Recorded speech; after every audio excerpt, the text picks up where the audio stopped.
And I had to watch this match, and it took a while. The World Tag Team title match, Brodido and Burger King against FTR. And again, I was prepared to like this until it just went just so fucking far. Obviously, Dax and Cash now, even though they're meaningless as far as draws now from what they're still excellent in-ring technicians. They've been booked into insensibility. Brody King ain't bad for a guy that big. He's just indie looking, in my opinion, and just indie minded, indie looking, blah, but he ain't bad. And Brodido can do some athletic shit. His basics and his timing, like most of the luchadors, suck donkey balls. So, well, I'm trying to be as polite as I can be. Like most of the luchadors. Yeah, well, really, that's, I'm just, that's what it is. They have rotten basics and the timing is off because they have a whole different style in their native land and in their native profession.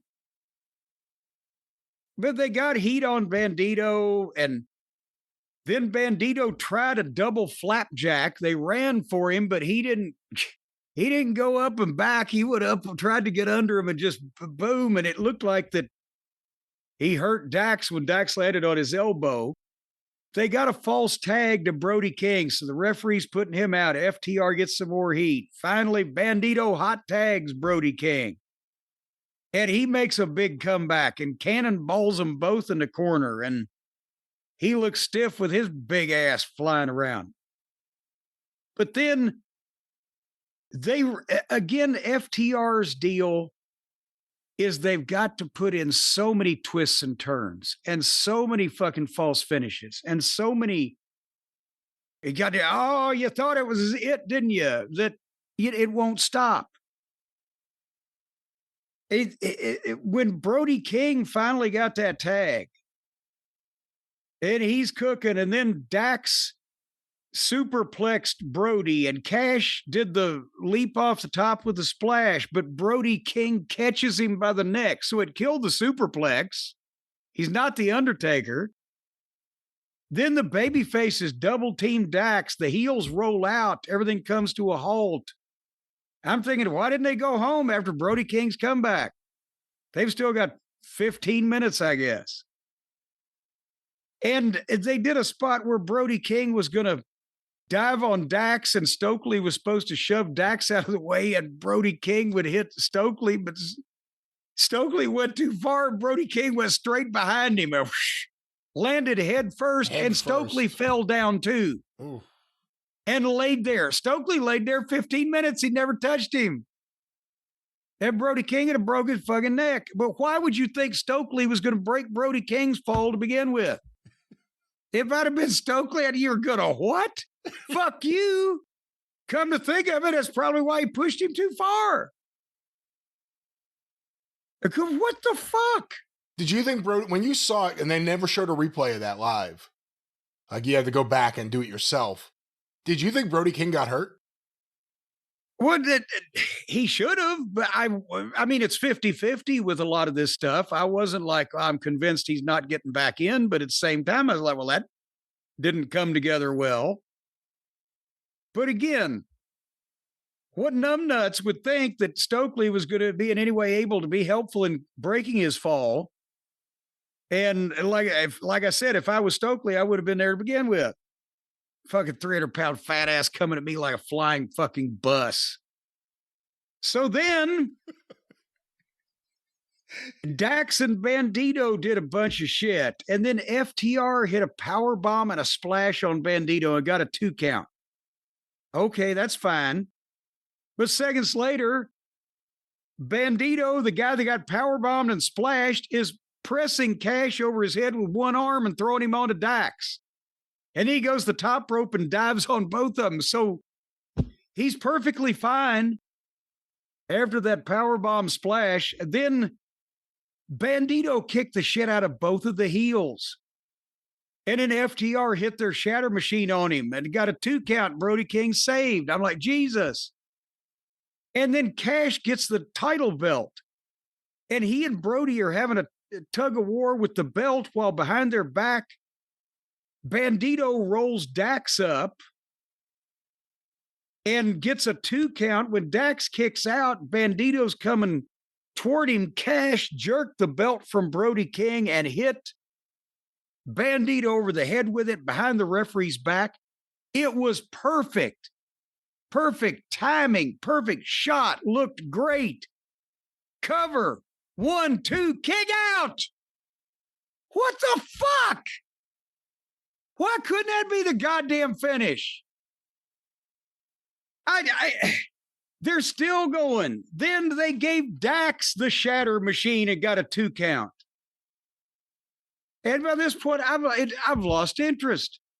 FTR Spike pile drove Brody King on the apron and then double teamed Bandito and got another 2 count. And then Spike pile drove Bandito and got another 2 count. Now the fans are going batshit like, oh shit, he kicked out of that. Every move in tag team wrestling is being destroyed. And then Bandito stood up and gave FTR the double finger. And then they gave him the shatter machine, beat him 1, 2, 3. New champions, way too long, way too complicated at the end. And why is the referee just standing there watching the heels double team the guy, get a 2 count, Spike pile drive the guy, get a 2 count, shatter machine him, give the 2 count while the other guy's dead on the floor?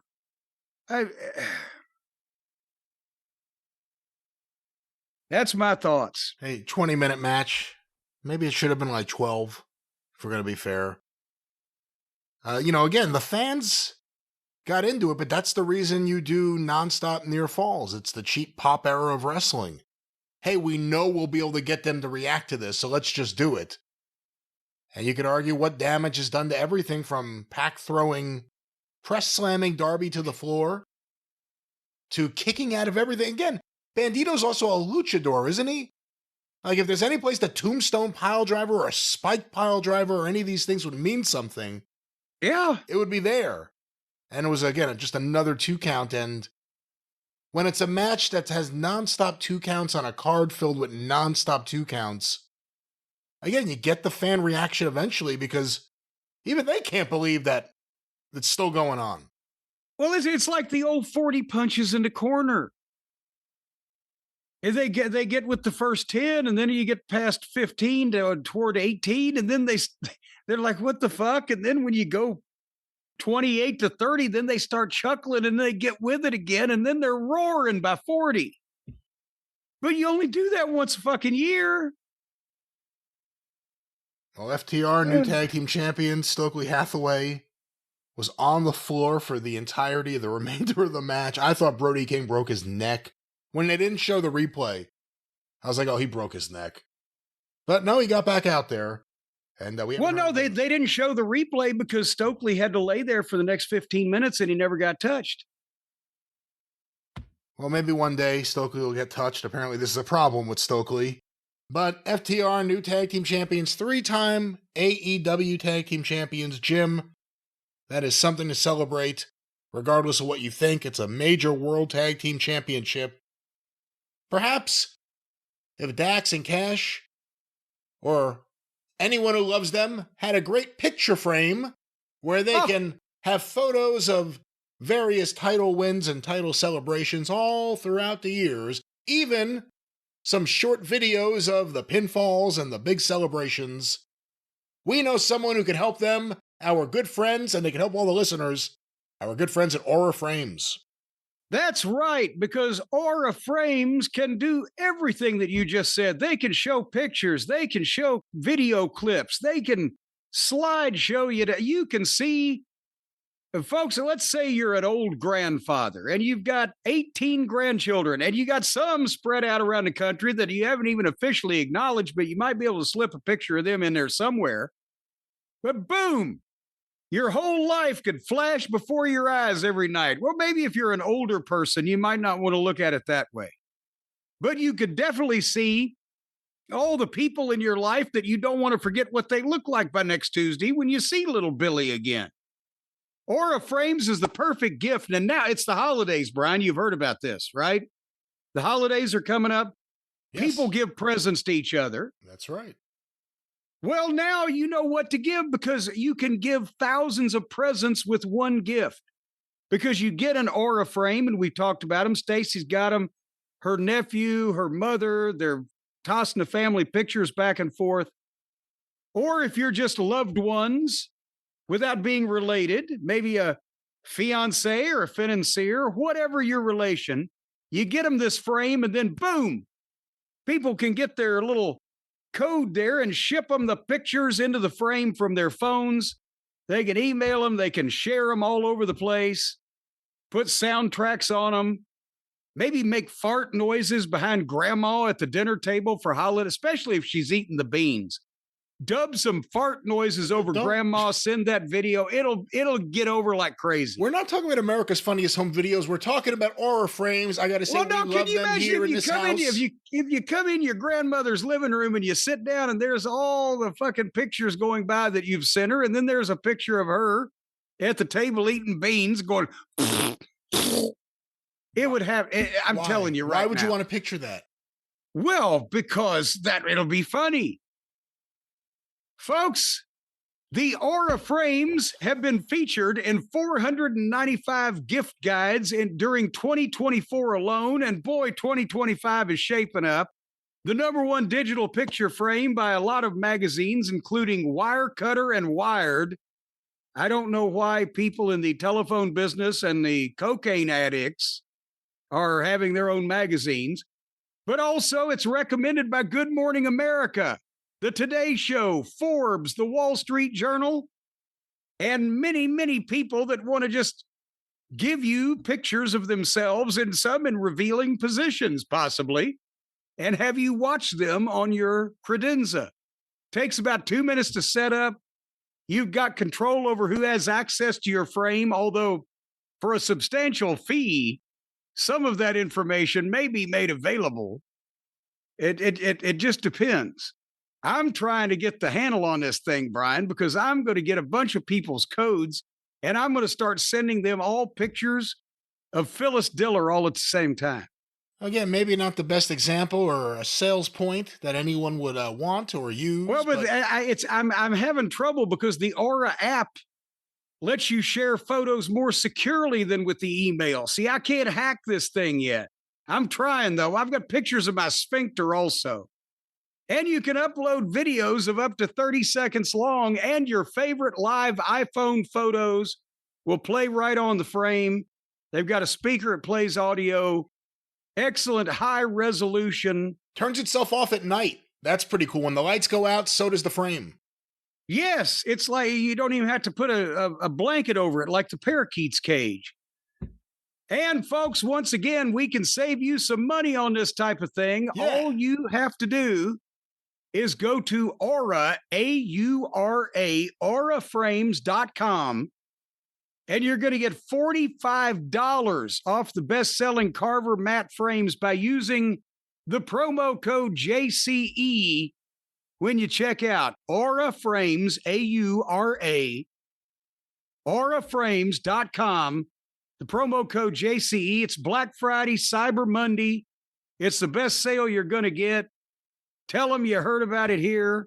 $45 off. And as we said, it's good for the whole family. And Granny doesn't even need to know how to work it. You send her the pictures and the fart noises.